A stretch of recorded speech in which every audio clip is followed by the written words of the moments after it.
Okay. Where we ended last Thursday is we ended with the the four principles of conflict theory. And remember, conflict theory is the notion that we live in a world with limited resources, and as population sizes increase, especially, it creates a competition for those resources, which ends up creating inequality based on power, those who have, those who produce, and those who don't have. And these different power struggles really is trying to get kind of on a group level, is trying to control what resources are available. Who has control of the resources has the power in a society. And they're the ones that, again, dictate kind of how it goes. And I mentioned that we see these issues even on the smaller social scales, such as intimate relationships.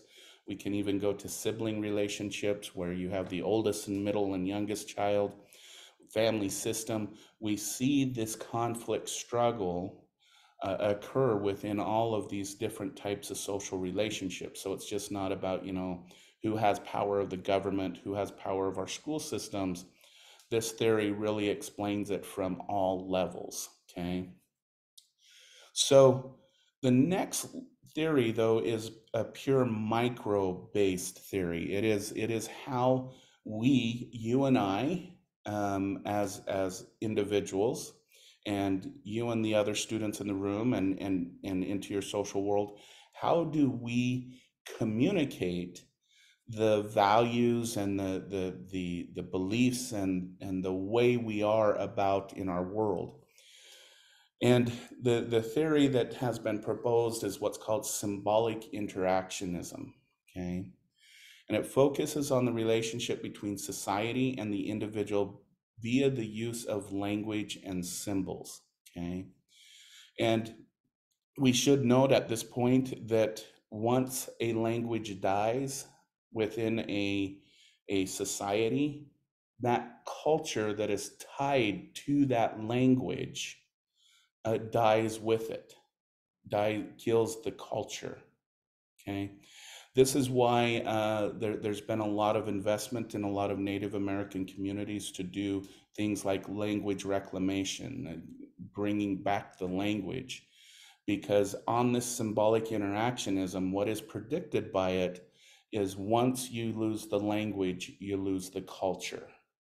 Okay, and so that's why you see in a lot of communities the reclamation of different types of languages and that and the like. Okay, so language and symbols are important. It gives us the structure to know what our culture is, who we are, how we're related to society, and the like. Okay, on purely, kind of functional side of things, we know that sometimes through symbolic interaction, we don't always do what is healthy for us. So this also means interaction notes that individuals actively shape society and not just a passive respondent of it. And I think a good example of this is, if everybody remembers the Tide Pod eating contest that was on social media, where young individuals went and ate Tide Pods to win something, well, just to win notoriety among their peers and among their followers. Now, why do I bring up Tide Podding eating? Because everyone knows, including those young people who are doing it, that it's not healthy to eat Tide Pods. There's symbols on the Tide Pod container that say don't consume. And we know that those behaviors are not necessarily healthy. But once an idea, once something takes hold within a subgroup or a smaller group in a society, it tends to snowball and get bigger and bigger and bigger, until we have to put safety locks on the Tide boxes now, and frustrate older people like me who can't open them anymore.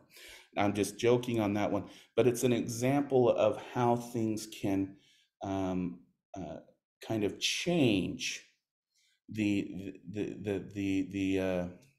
way we view things, and people who there was lots of people in the Tide Pod situation who um, who disagreed with it but ended up doing the competition. And so, Angel, the question that you have, so trends can be seen on the micro level. They start on the micro level.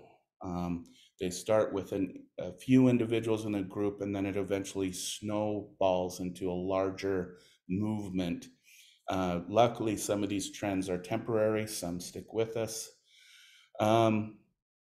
Another example of how things can be, well, I'll get to this one in a minute. I want to get hold off on this idea.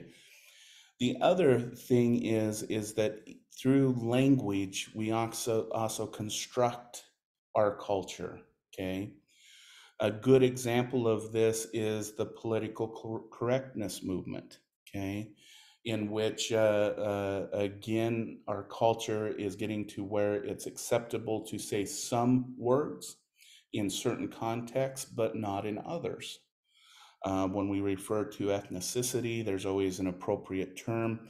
And if you notice, when you're referring to another group, there's always this bit of anxiety. Am I addressing that group properly? Am I making sure I'm not offending anyone? Okay. So we're always actively constructing the way we interact with each other. And again, people tend to say, well, it's culture's fault that we have political correctness or Tide Pod eating. But in reality, what we're finding is it always is starting on the small level, group interaction level, and then it actively constructs our culture as an idea progresses and gets larger and larger and larger. And if you think about both the Tide Pod movement and the political correctness movements, um, is when you think about what they did, they provided individuals with individual power. This is something you can have authority over. This is something you can have control over. And that's how this actively evolving idea comes from. Okay. So, what I want to do is sometimes we purposely and actively try to persuade the minds of people. And probably some really good examples are images that were used in World War II to persuade our ideas about the quote unquote enemy. And there's a few things you want to do when you want to pit one group against another group. One, you want to de-individuate the people. De-individuation is the process of taking the individual person out of the pictures and the images you provide. So you'll notice that when you look at pictures of when we've had a lot of prejudice early in the 2000s and still do against Muslims. When you look at propaganda videos and whatnot about the evils of Muslim, they're all dressed the same, even though across the world Muslims don't always wear the headgear and all of those things that they wear in certain places where it's worshipped. Um, uh, One of the things that President Donald Trump did very well in 2016 is he painted a very negative picture about Mexicans and people from Latin country coming across our border. And he put them all in one group and he categorized them by saying they are the rapists, they are the drug people, they bring all of the community evilness to our communities. And what that does psychologically is for the American listening to that message, they get a sense of relief. Oh, good, it's not my people that are committing the rapes and the murders and the drugs and all that kind of stuff. It's this group. I can now put focus on that group, and it gives me a sense of relief that it wasn't mine. The other part of it is that it provides a de-individuation of an entire group. By putting them all in that same category, he took away the individuation, the individuals within that group. Okay, and when we look at that from a objective perspective, we can see that once Donald Trump made that statement, his poll numbers almost doubled. They didn't go down, they actually doubled by making people feel like, okay, the problems of the country are not mine, they're this group, and this group is invading, and they don't belong here. Okay. We see these same images, and that's an example. Politicians on both sides use the same strategies. But I just want to bring that up. We see these images from World War II, where we see, of course, the evil German person, always with the sharp nose and mouth. We see what's called dehumanization, where the enemy is made to look non-human and more animal-like. And the like. So we can look at some other images. So, for example, we see that the evil Germans are destroying our life. Sometimes we can make it so that we have to put our side on the virtuous side. So we often, they used in propagandas, of course, the picture of Jesus, and of course, the evil empires going in to destroy him, and then the glory of the Allies coming in and protecting. We see this picture of Ronald Reagan here. So this is a later one where he's seen to be almost non-human. This came out when he invaded. I can't remember what he invaded, and he did some arm trades. And those countries wanted to make him out to be this evil person. And I mentioned the Muslim propaganda where the individual is set in their turban, and then you see the innocent, of course, white people laying on the ground. We see it going the other way. So when we look at propaganda used by Germany and other countries, we see the large man from England who's going to come in and take advantage of us all. We got to remember that Germany got into the war because they felt humiliated from World War I, and they saw these other countries as getting wealthy and everything off of the Germans' suffering. So these common images of the large man coming in and taking over a country was often used. We see in this poster here the virtuous men, of course, going after the demon-like monster and prevailing. And we see images of women being used as well in a lot of cases, where we're the defenders of virtue, we're the defenders of those coming to us. We see, again, propaganda coming out of Germany about making the English less than human or not human. And we see propaganda with the Japanese being more monkey-like or gorilla-like. These are all dehumanization processes. Okay. And the thing that should be noted is these look horrible now in our modern time, but these galvanized all of the people who were in these warring factions to really be behind their country, because they no longer saw their enemies as human beings. They saw them as a collective of less than human people. And we can even see, going back to propaganda here in the United States, where there were a common image of war. We have to punish in this case, the natives for causing all of this turmoil in the country. We go to further images where in this image it is showing that it's the savage natives hanging all of these righteous and well-dressed individuals out of revenge, and it's completely and totally fictitious. Okay, even up into the 30s and 40s, we can see posters about in movies about the red rape. If we allow the native to be too much into our communities and we don't control those populations, we're putting our women and our families at risk. Okay. And we can see even in popular children books, we see that Buffalo Bill being the slayer of the natives who massacre all of the good people of the world, and we see even more propaganda of in this case, the native being willing to give up their land and give it to you for whatever source you would like. Okay. I bring up these images not to really upset anyone or anything else, because I know that any of us could go on Facebook. We can go on to Instagram and TikTok and see this similar propaganda being promoted. Okay.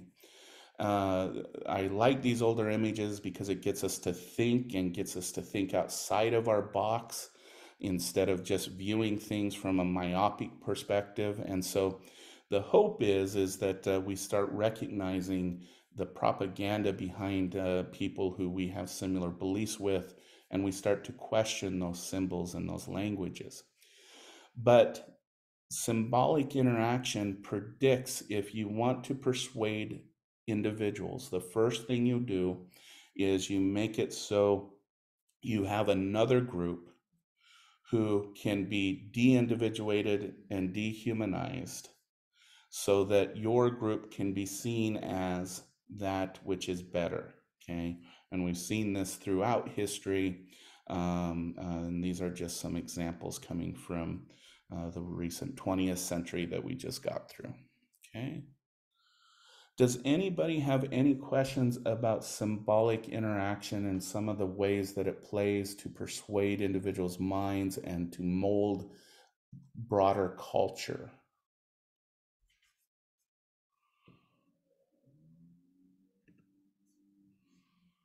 Thank you, Claudia.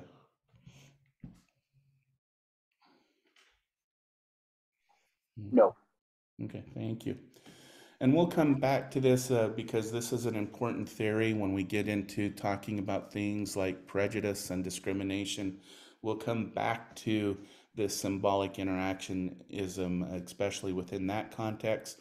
The one thing I would like to end with this, though, is that I've talked about the negative components of symbolic interaction, but I just want to remind everything it is through language and everything that we can also create positive change. We can create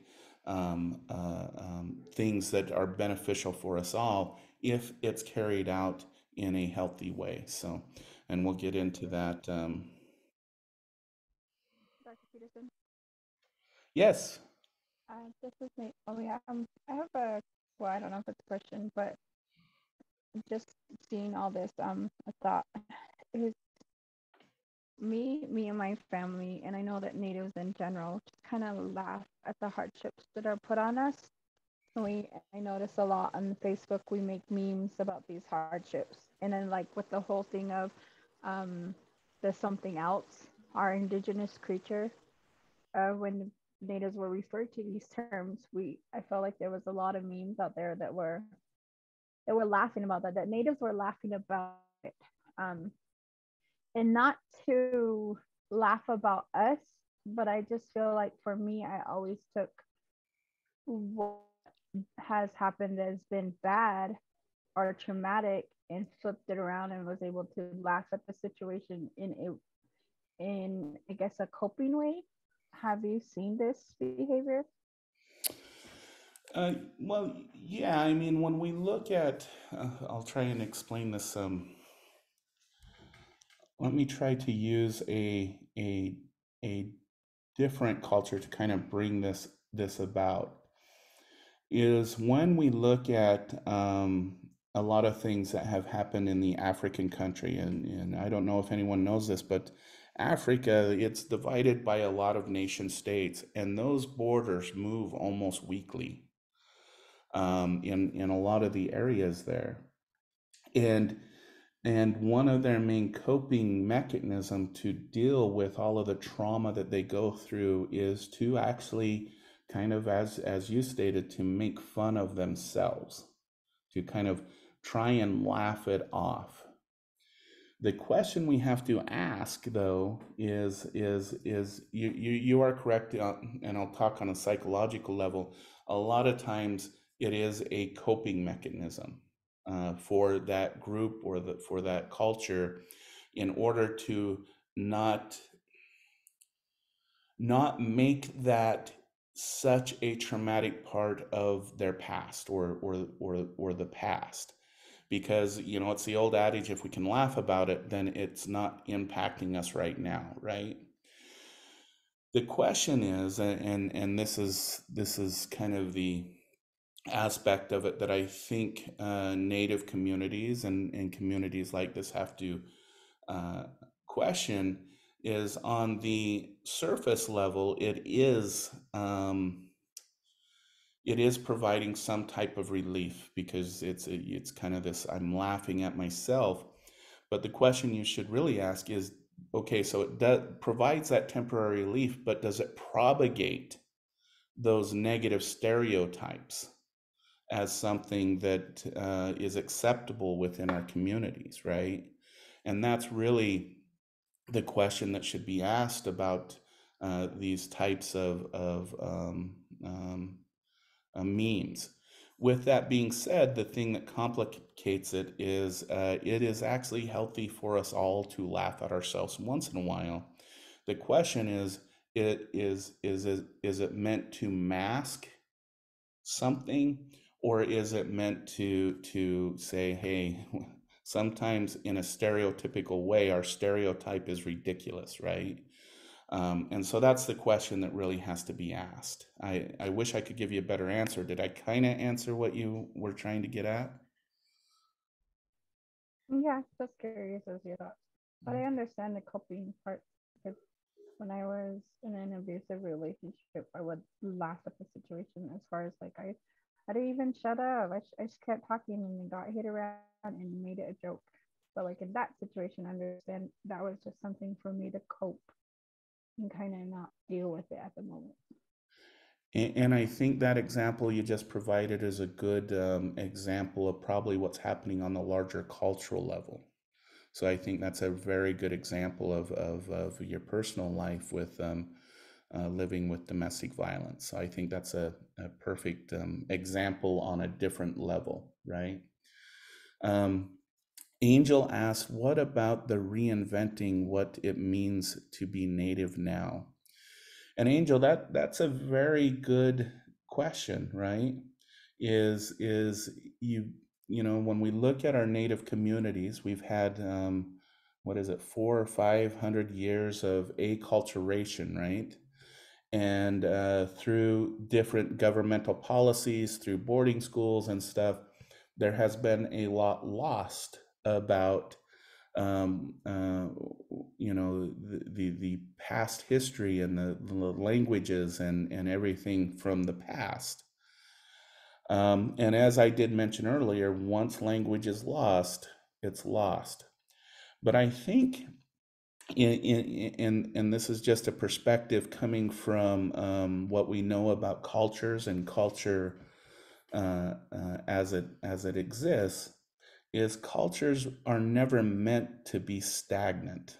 A culture is supposed to be responsive to the situations of today, the situations, and we can look at our world as it is, and you can take and see the things that are going on in the world. And we know that the cultures who do not respond to that, to things like globalization, global warming, to limited resources that we're getting to diversifications of communities and whatnot, And we know that cultures who end up stagnated end up being lost. They end up non-existent, really, because they're not able to yeah, they're unable to manage the demands of the current world. So the question that I think is a better question is not what did it mean to be native pre-colonialism, okay? Yes, we need to understand what colonialism did and how it impacted our people or our group, right? We need to know what processes it changed. We need to understand what negative impacts it has had, such as loss of language, loss of some of the more traditions that kind of hold those communities together. So I'm not saying just we need to get over it. We need to analyze those things. But the better question that we really should be asking is, what does it mean to be native in 2023? Knowing the collective past and how that collective past has impacted us today. What does it mean? What is a native culture in 2023? What does it mean to be Tana Otham, for example, in, again, 2023? And so I think that, not to become the lost city of Atlantis, we have to look and see what the culture is today. What does it mean to be who we are, given our past today? Um, and I will state this. This is, I'm just to kind of reinforce this from our conversation from symbolic interactionism, is that's why it's important to reclaim some of those things from our past, such as our language, such as our stories, such as all of those things, because that provides us with a context of what we've lost and what we've gained and where we should be today. So the past is really important, but we have to respond to the demands of today. Does that kind of answer your question, Angel, or am I going off way off on base? It kind of did answer my question. I like your thoughts though, because I'm just thinking about the political aspects, because you know how we're getting more advanced with science, like gene editing and stuff like that. And we are getting to a point in my lifetime, I know it's going to happen because of how many tribes have died out. Some of them have lost federal recognition. There's going to come a point, and most of us are going, doing things on our own. Some are just small enough to manage, where they don't get as much government funding. The boarding schools are starting to go away. They're starting to, like, the United States is starting to like pull out of like responsibility, and it's kind of like left up to us. So, you know, everything's in our hands at that point. But at the same time, because they're getting rid of them, you know, the in certain tribes they have the CIB, right? The certification of Indian blood. And Uh-huh. so when we start getting to a point where because you know people have already married, genes have already mixed, you can't keep, you know, interbreeding.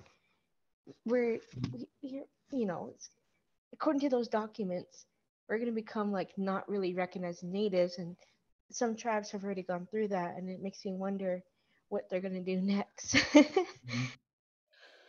Well, and I think you bring up a very good point, Angel, and I'm going to go back to the notion of language.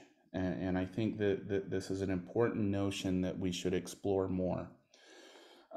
If you go to a lot of the European countries, Germany, France, even England, Denmark, um, what unites those individuals is not necessarily their genetic similarities. In fact, if when we look at the population of Germany, it is almost as diverse in its genetic distribution as here in the United States, as far as the quote unquote melting pot of the world. But what those individuals have that keep them German, quote unquote, or keep them Denmarkian, quote unquote, or keep them French is their language. Um, And so we got to think about that as far as yes, genetics will do what genetics does with globalization. Um, we will see more diverse genetic reach in our world, and we will see that what will keep a people connected, and I'm bringing this up again, is language, not necessarily our genetic similarities.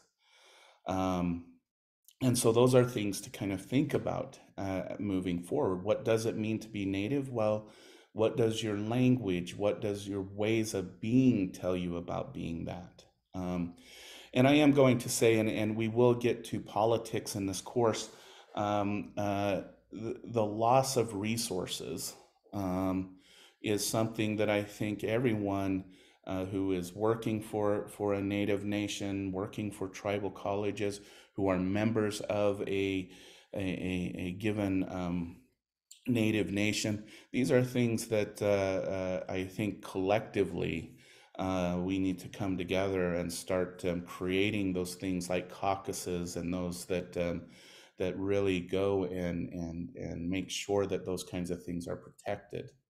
One of the it's interesting when we look at governmental funding and we look at groups who have traditionally been um, um, discriminated against.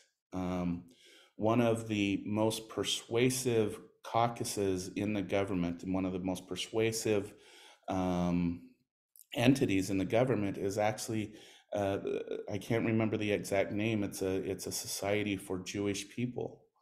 And that's how they get all our funding for Israel. We get funding for all of these projects going on, and so there needs to be some collective action, which we will get to when we talk about positive change and how can we create change through groups. So we'll say more about that, because it's a topic that shouldn't be just ignored as far as resources are concerned. But again, we're going back to conflict theory when we're talking about allocation of resources.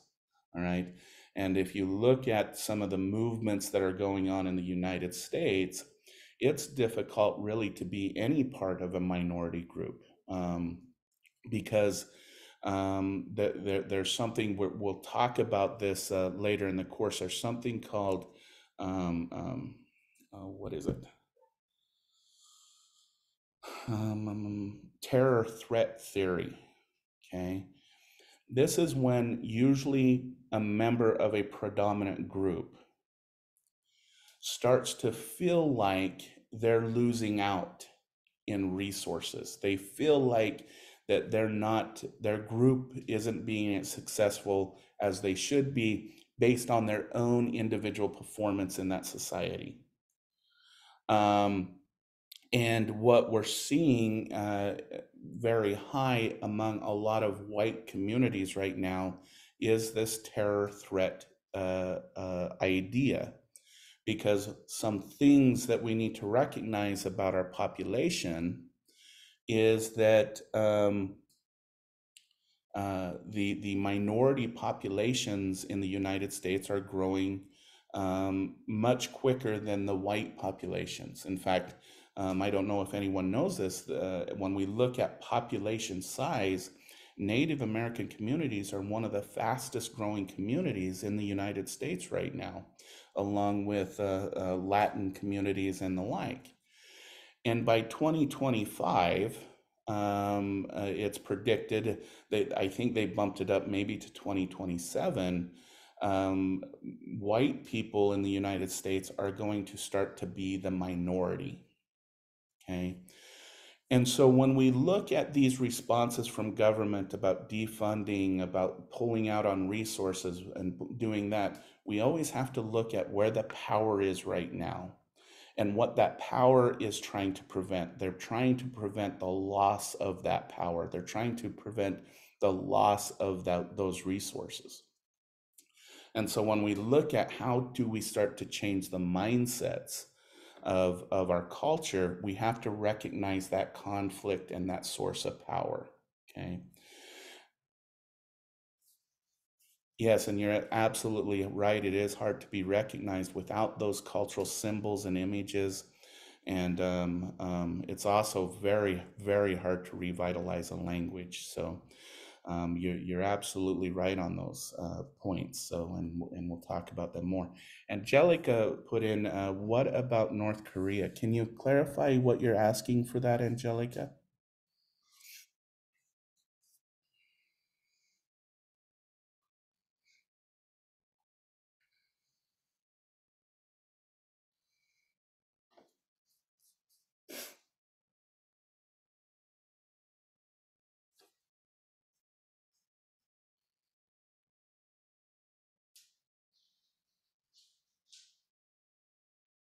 Okay, we'll come back to that one. I'll ask.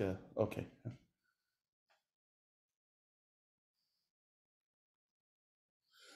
Angelica, that is a very excellent question. So how does North Korea keep their culture and their nation state when many of the citizens don't have access to the external world, to the external places? And in a way, it answers itself. Is that when an invading army goes into another country to take it over, okay, especially in our modern times, you would think that the first places they would attack is the local law enforcement office, the government official buildings, and the like. Um, but that's not exactly what invading armies do. They actually go in and they will destroy the libraries. In our modern times, they will destroy the radio towers, the access to internet, the access to TV. Those will be the main things that an invading army will focus on. Because the person who controls information is the person who has power. And when you hear over and over and over, such as in North Korea, that the rest of the world, you don't need to know it, your supreme leader knows it, and he knows that it's evil and it's an awful world, and he's here to protect you, and that our country is protecting you from that outside world, that gives you a sense of peace.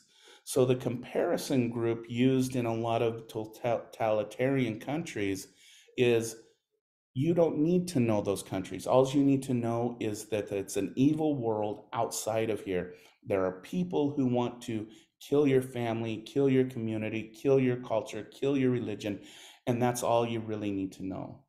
So it's maintained through the messaging and making sure that people don't have access to the real world. Um, yes, Angel, that's absolutely right. So when did they start invading of information of citizens during world wars? Yes, absolutely. We can see the need to take over information going clear back into antiquity.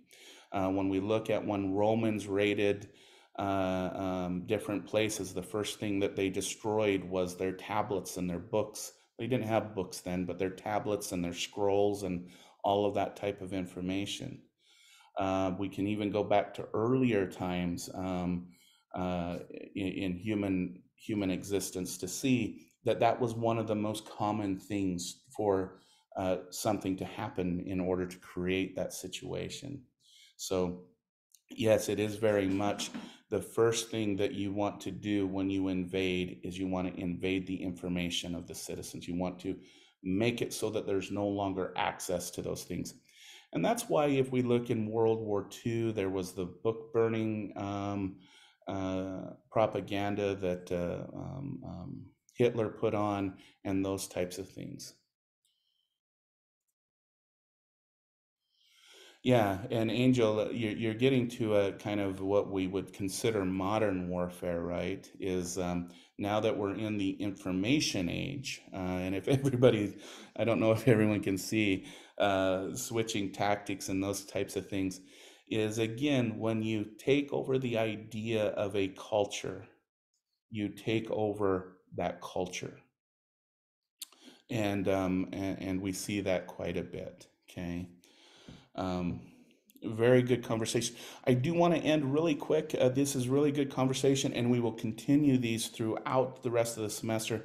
But I did want to, before we end tonight, want to talk about another kind of important theory that is not necessarily a sociological theory, but it has been used in the field of psychology, sociology, and anthropology to explain different differences between people, differences through groups, and that is the notion of evolutionary theory. Okay. Evolutionary theory, on its most basic level, is the idea that plants, animals, and indeed humans evolved to survive in a given environmental context. Thereby, I'm reading this, thereby passing on their genetic material. Okay. And we see, effects of human, when we get into sociological arguments, we have to ask these questions because the question becomes, is skin color a biological attribute or is it a social attribute? Well, if we look here in the United States, it tends to be a social attribute.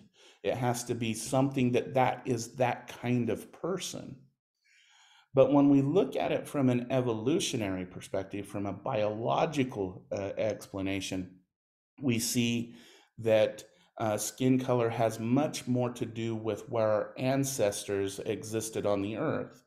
So, and dealing with sunlight and the amount of vitamin D that an individual needed to have to survive. The more you get towards the North Pole, the less direct sunlight you get, so it's harder to absorb vitamin D, so your skin color through your ancestors evolved to be lighter. When you're around the equator, you have more direct sunlight, and so your skin color is darker because it doesn't need to absorb as much sunlight as the people living in the north. That's the evolutionary process of why their skin colors. But we see throughout human history that humans create class systems based on the color of skin and the color of who someone is. Okay, and it's important that we recognize this because evolutionary theory, and I'll end with this for tonight, has been used in very bad ways. And I'm going to mention something called social Darwinism, of when evolutionary theory is taken to its wrong place. And that is the notion of the survival of the fittest, which a lot of people don't know that Charles Darwin, you won't find in any of his writings the term survival of the fittest. This was actually developed by a social philosopher, Herbert Spencer, which we mentioned earlier, as to determine kind of the people who are the most fit are the ones who are going to be more successful in this notion of reproduction, which isn't completely true. When we look at evolution, evolution doesn't care that you jog every day, you exercise right, that you do all of those things. Evolution doesn't care about that. What it cares about is whether you gave your genetic material to something else. But when politicians and philosophers and social people started to look at this whole notion of evolution, there were some twists to it that made it kind of a not so good interpretation of what is meant by evolutionary theory. We see this accumulating here in the United States with what was known as the eugenics movement, because what's going to be believed from social Darwinism is this notion that humans go through the complete evolutionary experience when they're in mom's stomach. So, and when you look at from conception to birth, we kind of start off tadpole-ish. We even have a tail, and we go through and we start developing arms and legs, and then we start to, it looks like we go through evolution in mom's tummy. I should say that that's kind of a far-fetched idea today because of what we know develops first as far as the spinal cord and the brain systems and their recognitions. But anyways, what social Darwinism stated is that based upon the color of a person's skin, based upon who they come out is that those individuals got stuck in the developmental evolution. Okay, and so for example, of course, you have dogs, cats, what, blah blah blah, and just right above them you have black people. Then right about above them you have in these days, of course, the Mexicans and those as the terminology they use. Above them you have somewhere between black and Asian, which we'll call Mongolian. And then we have Asian, and then of course the people who come out fully baked and fully developed, of course, during this time was white people. Interestingly, many of the theorists actually put Native Americans close to in between Asian and white, because there was a bit of a view of natives as being an intelligent people, given what they did here on the continent before the white man showed up. So we see this different levels, and this went into the 1900s and early 20th century to what was known here in the United States as the eugenics movement. And this is where humans tried to take over genetic engineering of people. So a lot of women who were seen less than, a lot of criminal types, a lot of black communities were sterilized in order to make it so that they could not reproduce and continue their quote unquote bad strain of genetics. And so my point being, and it kind of comes up today, is that when we start looking at genetics and we start looking at all of these different factors that give to the human condition, and we talk about genetic engineering as far as, should a couple go and get their genetics checked to see what type of person they were likely to have, we need to remember our past and what happened last time we tried to do that, because it ended up hurting a lot of people and a lot of families and discontinued a lot of quote unquote genetic lines. So the thing that I want to just kind of bring out, when we use evolutionary theory throughout this class, we're not going to make any assumptions about the type of people that evolution has produced.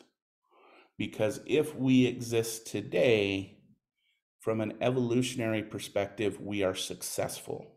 We've successfully passed on our genetic material. We've successfully continued our quote unquote family lines. But when we start assuming that people are inferior because of genetics or because of this, we start to go down a very slippery slope about the success and the survival of human beings as a whole. Okay. All right, gang, I'm going to stop here. Do we have any quick questions? I have to apologize. I do need to get going here very soon. But is there any quick questions? Okay. All right. No. Thank you, Angelica. All right. Is there any assignments yet for any of this? That's a very good question, especially for those